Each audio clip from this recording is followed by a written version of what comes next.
Hello நண்பா, எல்லாம் எப்படி இருக்கீங்க? நல்லா இருக்கீங்கன்னு நினைக்கிறேன். ஸோ இன்னைக்கு எதை பற்றி பார்க்க போறோம்னா ஒரு சூப்பரான ஒரு ட்ரிக்கை பற்றி தான் பார்க்க போகிறோம். ஸோ தமிழில் பார்த்தாவே தெரிஞ்சிருக்கும் உங்களுக்கு நிறைய பேருக்கு. ஸோ தெரியாதவங்களுக்காண்டி ஒன் மோர் வாட்டி சொல்கிறேன்.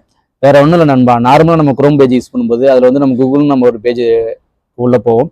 ஸோ அந்த பேஜில் போகும்போது நமக்கு மேலே உள்ளதை நம்மளுடைய நேமை பயன்படுத்தி அல்லது நம்மளுடைய ஷாப் நேமையோ அல்லது நம்மளுடைய பிராண்ட் நேமையோ வெப்சைட் நேமையோ எதையோ ஒன்று பயன்படுத்தி ஸோ அதை எப்படி நம்மளுடைய லேப்டாப்பை நமக்கு தகுந்தா போல அதை கஸ்டமைஸ் பண்ணிக்கிறது அப்படிங்கிறத பற்றி தான் இந்த டூலில் பார்க்க போகிறோம். ஸோ ரொம்ப இன்ட்ரெஸ்டிங்காக இருக்கும் வீடியோ, கண்டினியூவாக பாருங்கள். ஸோ வாங்க வீடியோக்குள்ளே போகலாம்.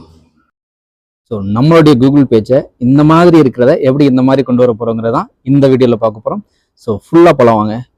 அதில் எதுக்கு ஃபஸ்ட்டு நீங்கள் உங்களுடைய குரோம் பேஜை ஓப்பன் பண்ணிக்கோங்க. குரோம் பேஜில் போய்ட்டு மை டூல் பார்த்தீங்களா, மை டூல்னு போட்டு ஸோ அதை செக் பண்ணிக்கோங்க. செக் பண்ணிங்கன்னா இந்த மாதிரி உங்களுக்கு ஒரு பேஜ் ஓப்பன் ஆகும். இதில் குரோம் வெப்சைட்டில் போயிட்டு அதில் ரிமூவ் ஃப்ரம் த குரோம் இருக்குது பார்த்தீங்களா, அதை ஜஸ்ட் கிளிக் பண்ணிக்கோங்க. கிளிக் பண்ணிட்டீங்கன்னா உங்களுக்கு இந்த மாதிரி ஒரு டூல் ஒன்று ஓப்பன் ஆகும், ஒரு டிஸ்பிளே ஆகும் பாருங்கள். ஒரு செகண்ட் இந்த மாதிரி டிஸ்பிளே ஆகும். ஸோ இதில் நீங்கள் மை டூல்னு இருக்குது பார்த்தீங்களா, மை டூலில் டிங்கிறத மட்டும் கிளிக் பண்ணிக்கோங்க. அந்த டாப் ரைட் சைடில் இருக்குது பாருங்கள், டியை கிளிக் பண்ணிட்டீங்கன்னா உங்களுக்கு இந்த மாதிரி வரும்.